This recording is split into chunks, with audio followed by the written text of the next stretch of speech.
Welcome to the Business Spotlight series. My name is Marcia Erickson, and I'm host this afternoon for our conversation. My guest today is Michele Green with St. Croix Hospice here in the Quad Cities. We're going to learn a little bit more about Michele's journey, about St. Croix Hospice, what it's like to open up a new market for that organization, talk about her journey, the challenges she's faced, and get a little peek into her day-to-day. Before we dig in, welcome, Michele. I'd love for you to tell us a little bit about you and St. Croix. Thank you, Marcia. So excited to be here. I've worked in senior healthcare for a little over 10 years. Prior to that, different types of sales and marketing, profit, nonprofit world. So it really felt like when I landed in this sector, I could sort of use all those skills to really help people. And it's been incredibly rewarding. I think what I recognized early on was how rewarding those conversations with families and patients were, where you could really help them sort of turn the next corner on their healthcare journey. I've worked in assisted living, skilled nursing facilities, home care facilities, organizations. And majority of my tenure in healthcare has been in hospice, which I really find the most rewarding. And I'm so passionate about this level of care. I also do a lot of work with Alzheimer's Association. So really love serving our community with education. Wow, it's tough work. It's rewarding, but it's tough. It's interesting. People say that, and you get to a party or you meet new people and they all want to know what you do for a living. That's kind of a conversation. And when I say hospice, it's kind of a downer. And I know that. And I know I'm never the meeting anybody wants to have. But again, I really believe so strongly in people really owning that chapter. And it can be so beautiful. And it's just a privilege and a joy to help people find that space in their lives and in their family life. Yeah. Yeah. It is a critical piece, right? It is critical. And everyone Mhm. wants a beautiful end of life experience. So I love Yes. Can that I you give can you a bring that different to answer to that, people. Marcia? What? Can I re-answer that really quick, Yeah. please?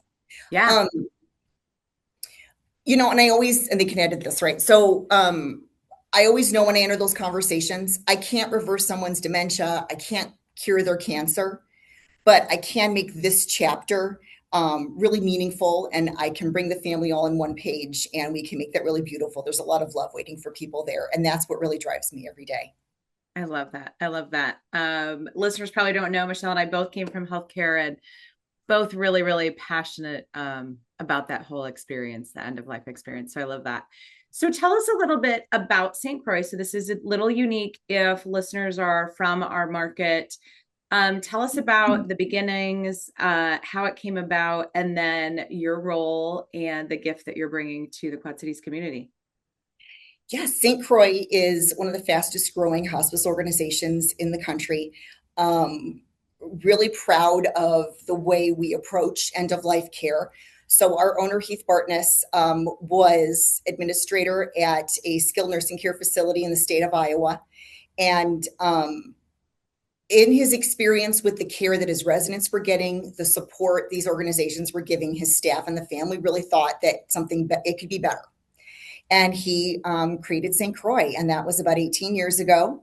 Named after the St. Croix River. It's a really beautiful metaphor. So this river is in Wisconsin and Minnesota. A lot of people are aware of it, but down here we think of the Mississippi, and I think this metaphor holds true for us here in the Quad Cities. In terms of a healthcare journey, this river is a metaphor. It can be smooth and straight, and sometimes there's turns and a little bit more action to it, and really speaks to the individuality of everyone's individual journey and chapter. And that informs how we approach every patient, every family that we take care of. Oh, that's beautiful. Tell us about your role in St. Croix here in the Quad Cities. So my title is Care Transition Coordinator.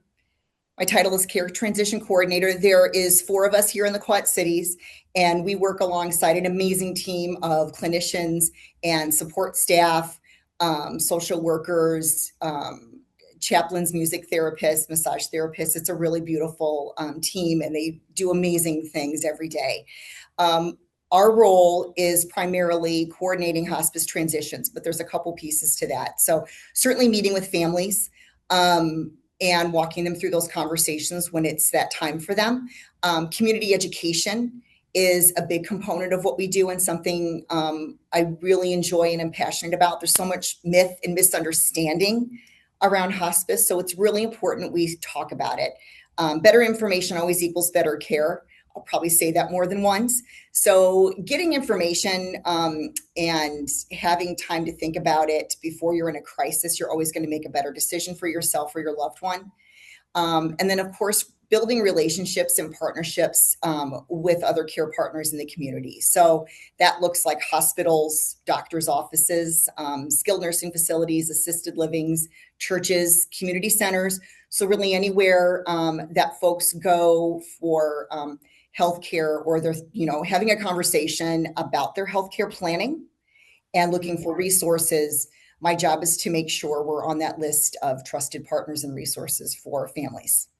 Wow. So you're talking about business development and marketing, right? Yes. So tell us about how you're going about that.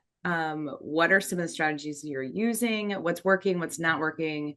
How do you go about that? Because it's not unlike building any other organization, right? Right. You make a really good point. I think people think because it's hospice is a little different. Again, like I said in the beginning, having done sales for a really long time, almost 30 years now, that you bring those skills and can kind of recalibrate them into helping people. But again, it's a lot the same. It's really that one-on-one relationship building conversation, no matter whom I'm in front of.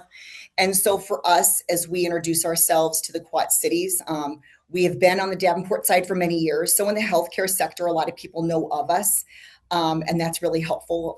It's been a very successful branch over there. So the new branch in Moline is what we're launching. So just those one-on-one conversations with our partners in care, letting them know what we do and what we do differently. I think that's another myth, is a lot of hospice organizations all do the same thing, and that really isn't true. I would strongly encourage families or anyone listening, when you get to that moment, you have to make a decision, talk to a couple different places and, kind of get a vibe. It's a very intimate level of care. So for me, something that I've learned over the years, and I think anyone in business development recognizes, having respect for that moment of intersection with who you're talking to. So if it's a patient or family, I want to look at the medical chart and kind of understand what that journey has been for them health-wise so far, where they're at right now. So you kind of know where they're at. Maybe a little background in family dynamic, if there's anybody I talked to before the meeting.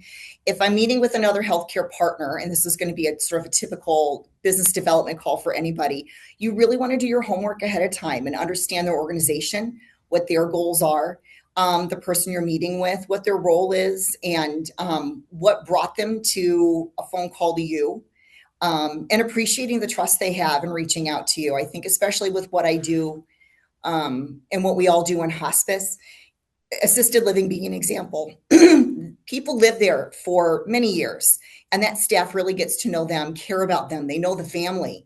So for any of us, when we get that call, that's just such a moment of trust. It's a privilege I never take lightly. I take that very seriously.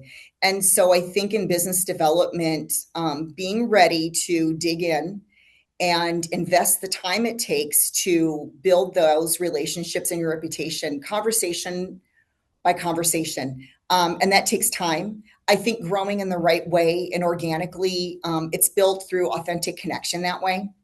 And that's really important. You can't shortchange that. There's no fast forward button. It takes some thick skin. It takes some tenacity sometimes. But knowing what you do, what you bring to the table as a resource, what your organization does. I think the other component is knowing what other folks do in the market, so you know how to differentiate yourself. I think is also important. But that's really what we've been working towards for several months now here. And it's going really well. We're growing quickly. Oh, that's beautiful, Michelle. You just described that whole, sometimes people shy away from sales process, right? But it's relationship building, it's educating, it's building trust. So you described that really, really well. You mentioned that St. Croix is different. What makes them different from other hospice organizations? There's several things. We are the only ones in the state and in this area that have won an award 5 years running from National Hospice Palliative Care Organization. They give out these rings of excellence.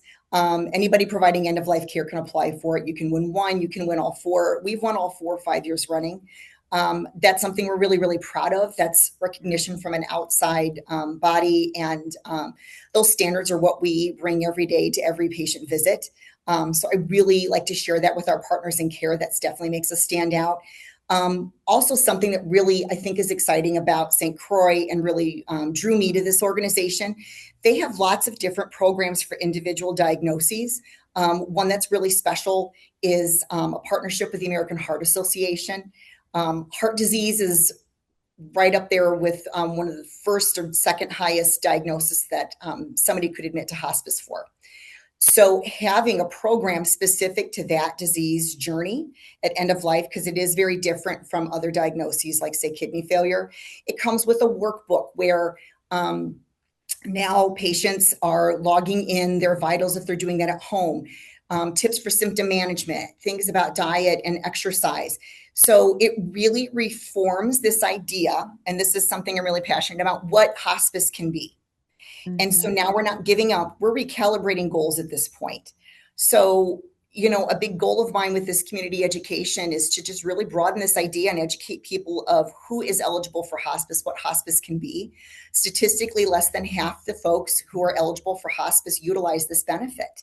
It's something Medicare pays for entirely. So for anybody listening, if you've experienced hospice in your life for a loved one, you know the benefit and you know how beautiful it can make that journey. So educating people on who can be eligible. So we have another program specific to dementia care. It's so important, especially with dementia. That's a longer hospice journey. It can be years, which is really important for people to know. Families need a lot of support on that journey. We have a partnership with North Star. So every single one of our clinicians, anybody who is intersecting in person, that face-to-face visit with a patient, annually has to get certified in dementia care. So we are dementia care experts in this area. That makes us really stand out. And that's really important to our care partners to understand proactively how to manage those symptoms and behaviors. So there's lots that we do different. There's an AI predictive modeling called Muse that we piloted in the country, and we're really proud to use now. That really makes that bedside time data driven. So that's another exciting component of what we do. But back to sort of our owner, Heath, when he started this, everything is really informed and centered around that bedside time for patient. And a lot of business decisions are made structured not for profit, but for that. So patient to staff ratio being low, the way my responsibilities are spread out so I can pivot quickly if a family needs a visit right now and we need to talk about hospice now. So those are things that really make St. Croix very special. One thing, it's a small thing, but I think is a really big game changer for patients and families. Every single visit across the multidisciplinary team, the question they ask is, what matters most to you today? And that can be a lot of different things. Maybe it's getting ready for like that grandkid's birthday. Okay, what do we need to make that safe, make that realistic for you, to leave the house and go somewhere else for a little while? We had somebody who was in a lower income building, and their answer that day was they got extra toilet paper. So it runs the spectrum. And so we want to understand every day what's most important to our patients. And that's what we start and end every visit with. Wow. So many nuggets in there. One, shouldn't we be asking everyone that question? If we all just asked everyone that question, wouldn't that be amazing? Yes. You're just taking me back to my healthcare days, but so many things in there that you just mentioned. One, I want to talk about marketing strategies and speaking and educating. That's got to be on your list, right? Absolutely. And then you were talking about growing and changing and doing things differently, all driven, and to be able to respond to patient needs and family needs in that quick manner has to be based on systems, right? We came from organizations. So I often find when I'm coming into a client for the first time, not only we're working on profitability, but we're always working on systems, regardless of what stage they're at. And I think it's probably because of my healthcare training. That's what we did, right? Everything's built on a system. So talk to us about that a little bit, and talk to us about, I hope you are out as one of your marketing strategies, speaking talking to groups and educating because you do such an incredible job. Thank you, Marcia. Yeah, education again is just a huge priority for us as an organization, but certainly that is one of my primary responsibilities. So that is can cover a bunch of topics, whether it be different, facets of hospice care, whether I'm speaking to other healthcare professionals, I'm speaking to residents and families, at a family night event at their assisted living. Um, folks in independent living apartment buildings, I do a lot of in-servicing for them too. And sometimes that's about advanced care planning, the myths and misunderstandings of hospice. Sometimes it's about something specific to a disease like Parkinson's.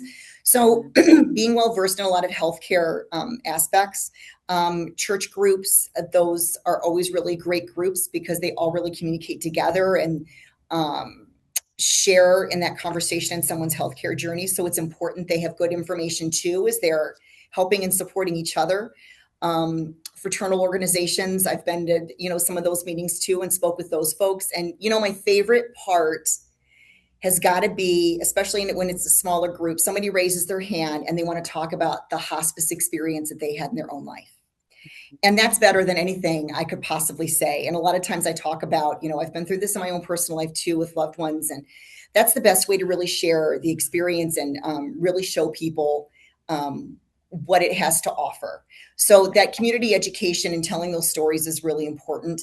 I think for anybody in business development, having those stories, those examples of the great outcomes from what your organization did, that's everything. That builds trust, that builds credibility.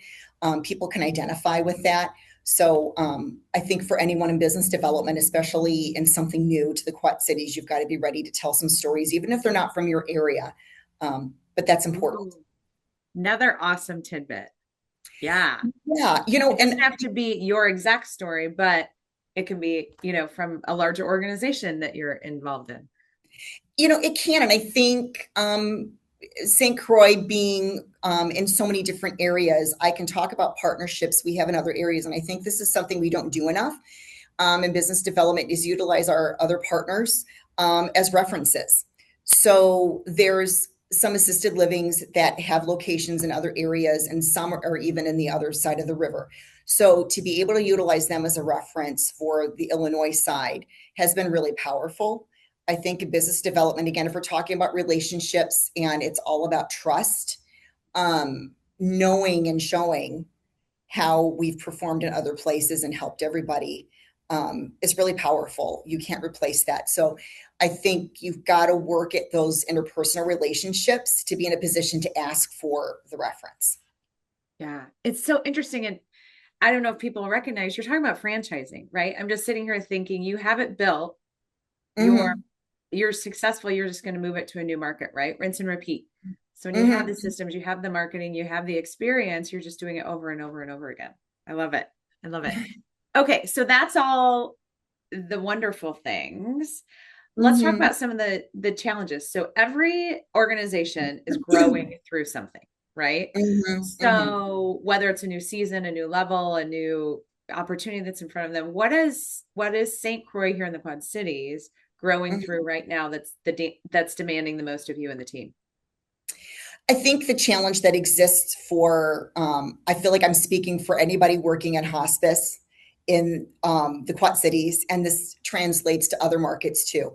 And that is just that education piece. And I go back to that statistic about less than half of people eligible for hospice utilize that. So that word brings so much emotion and anticipatory grief for families with it. So um, part of when I'm educating other healthcare partners, it's educating number one, how to identify who is eligible under the Medicare guidelines, right? Who do they need to start talking to about this? But how do you present that in a way that pulls out that scary part and we start to look at hospice as healthcare?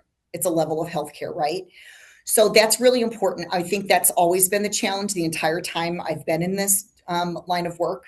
And again, I think anybody in hospice in this area, if they're hearing this, they're nodding their head too. So getting Yeah. over that hump, and then we can talk about all the support and the help we give a patient and a family, but really getting over that initial myth and misunderstanding of it.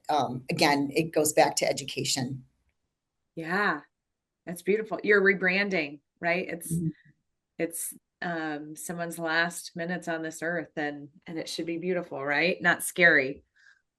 Right. I mean, that's for me what really feeds me the most in those, and I treasure my partnerships I have with other care partners in this area, and it's wonderful to work with these folks because we know we're helping people.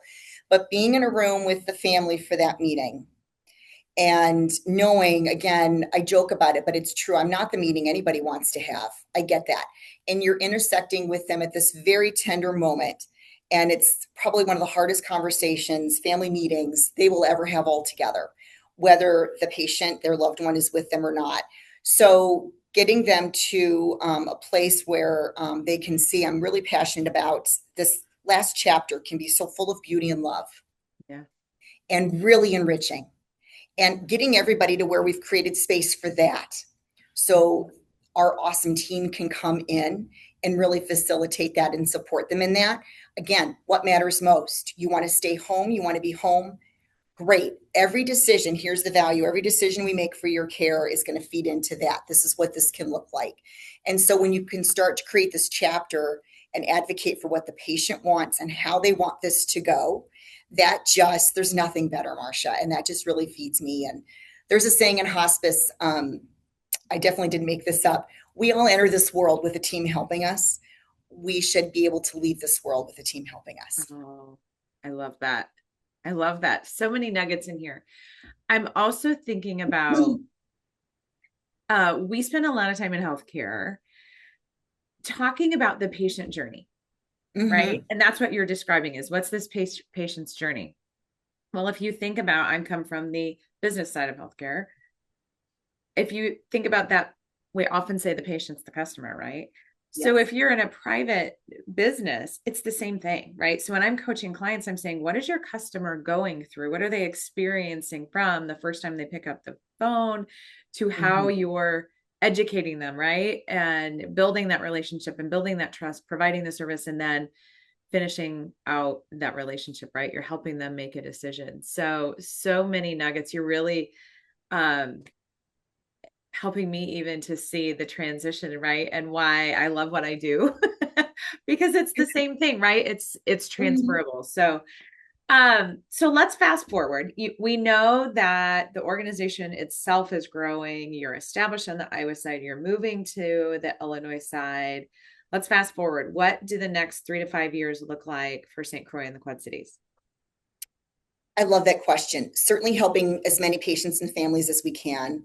Um, for St. Croix, we are always planning and staffing for growth before it happens to really protect that patient care so that never changes and that's a constant. So there's a magic number. When we hit that number, we're automatically going to start opening, a branch in some of these other communities. So we don't get too big in one spot that we can't take care of the people that we need to take care of.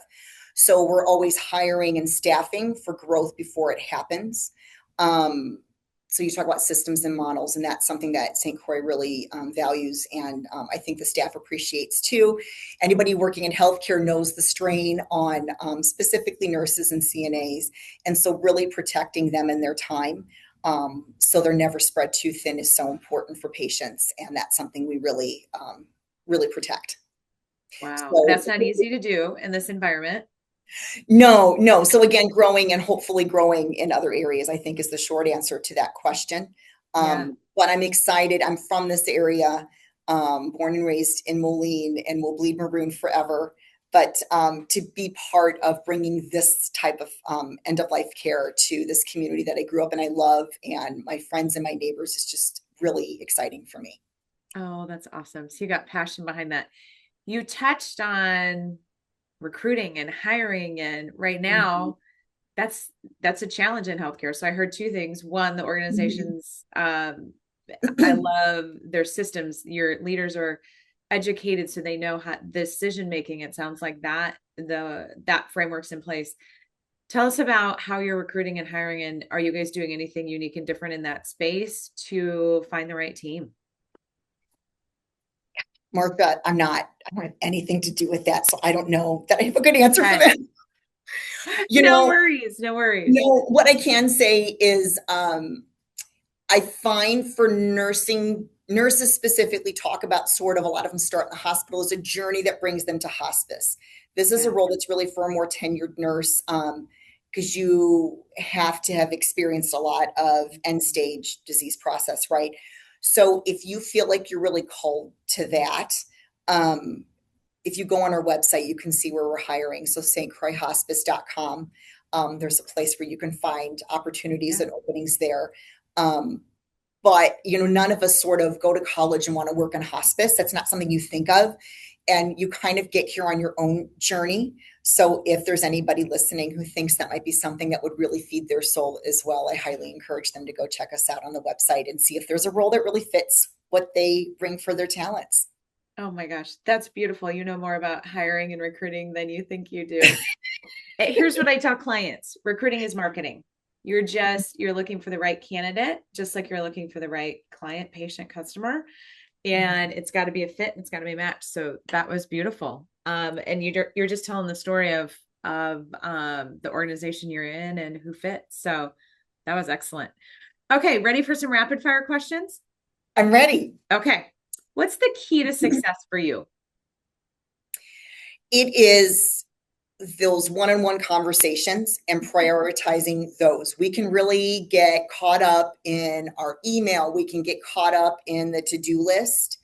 But putting that time that everybody's available to meet, making that priority, and that also includes behind that like planning those conversations strategic, and you've done your homework, and again respecting the context of that moment of intersection, that makes that conversation so much more productive for both of you and could move those relationships forward much faster and build that trust. I think that's important. Oh, I love that. I mean, that's for every conversation, right? And every relationship. I love it. What's one piece of advice you have for leaders of an organization? You touched on this earlier. In my case, it's keeping the patients. That is what we do, is patients and families. So I talked about when I meet with the family, what's most important to you. All the decisions feed into that. What's the most important part of what we do as an organization? That's take care of patients and support families. So everything we do needs to feed into that. So when you keep that center, you're going to organically grow. A lot of our leadership says all the time, growth is a complement of good care. And that I truly believe in. Oh, that's perfect. That is perfect. What is a book or podcast that you're listening to or reading right now? I've never been asked this before. In what I do, and I think for anybody in business development, if you're kind of going from meeting to meeting, Mhm. really balancing that energy from where the conversation you just had. So if I just left a family, and those can be emotional, and I'm going to go maybe present to a group of residents, I've got to really sort of palate cleanse. So something that is light and funny to me in the car is really important. So Amy Poehler has an awesome podcast called Good Hang. Big fan of that. So some of those are really good, or sometimes it's like those yoga music playlists to just kind of reset myself. But that time in the car between calls is really priceless to me. And sometimes it's just silence that I need. I think for anybody, you've got to, in business development, you've got to protect that energy heading into the call. Yes. And everybody, I think over time we get our own little routines, but something that you are ready when you walk in the door and you are present and where you need to be. So that's what helps me a lot. Oh my gosh, that is golden. That is golden, right? Mindset. How do you reset? How do you shift? How do we Mm-hmm. keep going? That's brilliant. And I'm going to check out that podcast because she So is good. a hoot. I've read her book or listened to her book Yes. on audio. Anyway, she's just amazing. Okay. Here's a fun question. If you Mm-hmm. had a little bit of magic dust right now and you Yeah. could sprinkle it in one part of the organization, where are you sprinkling that magic dust at to make it grow? Oh, that's good. I think it would be if I could have like, if we all could have like a sixth sense between their sort of a clinical side and the business development side to just automatically understand what each other's day looks like, so that that would shorthand the communication between both of us to, again, make things better and faster, quicker, more efficient to take care of patients and families. I am not a nurse. I've had to learn a lot of things. Um, but I don't know what that's like to do those cares and those visits. I don't know what the strain on their day looks like. But I'm here to support them and I want to help them. Conversely, they don't always know what my day looks like, but we're trying to really work together the best we can. So I think a lot of folks in healthcare probably experience that there's this gap of communication. And I wish we just had sixth sense to just know, and then we can keep moving forward in the direction we need to be heading. Oh, And that's to bedside. beautiful.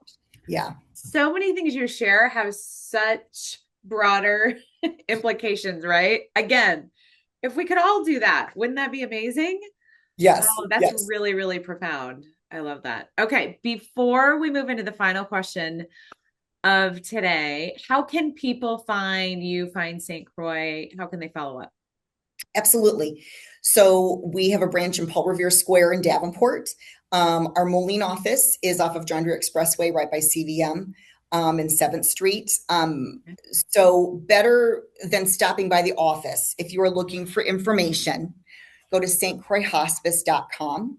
There is a 24/7 number on there as well. So if you are somebody, if you are looking for hospice care for yourself or your family member, or you are somebody providing health care, you need to make a referral for us or just find us. That's really the simplest way to go to get to us. We're all over social media on platforms. There are too, great information out there. People like to research and see how many, like, stars you have on medicare.gov. So you can find us there as well, and you'll get good information. That's something I'm really proud of too, is our Medicare rating. So Beautiful, beautiful. Easy to find you guys. Okay, here's the final question. What's most inspiring to you today? there's so many things that inspire me. I really get to interact with this special moment of humanity multiple times a day, and that really feeds me. But I think right now what inspires me the most is when I get to be out with our music therapist. And so certified music therapy is something unique that St. Croix offers. Not everybody has it. That is a really important discipline. There's education behind it. So I always want people to understand and respect it as its own discipline. But to see when we are in front of folks at a memory care facility, and maybe they look like they're not with you in the room, but all of a sudden she'll start playing this Elvis song and they light up and they know every word. And you're afraid they're going to get out of their chair and try to dance because that's not safe. But to see how it just reaches inside of them, a place that medicine can't touch, that words can't touch. My work with Alzheimer's Association, I've seen this so many times. They're still in there, and I'm such a big advocate for humanity and dignity for everybody, no matter what stage of this disease they're at. They're still there, and you see that they wake up, and it's just the most beautiful, exciting thing. And I wish I could share it with everybody, but that feeds me every day. And if you ask my family, those are the stories. I can't share a lot about work, but those stories I love to tell over the dinner table. Yeah, I love that. I've experienced that. I agree with you. I value that. And I love that that's what came top of mind for you. Michelle, I think we could talk all day. This was an incredible I agree. conversation. So many nuggets in there. Thank you for sharing your story. To everyone watching, save this show, come back to it. There is so much good content in there. Michelle really dropped some great insights. Don't forget to like and subscribe the channel. You'll get notified every time we drop an episode. Thanks to all of you, and a thanks to you, Michelle, for everything you do, for everything your organization does, and for taking some time out today and sharing your experiences with us. Oh, thank you so much, Marcia. This was just such a pleasure and privilege. I really appreciate it. Wonderful.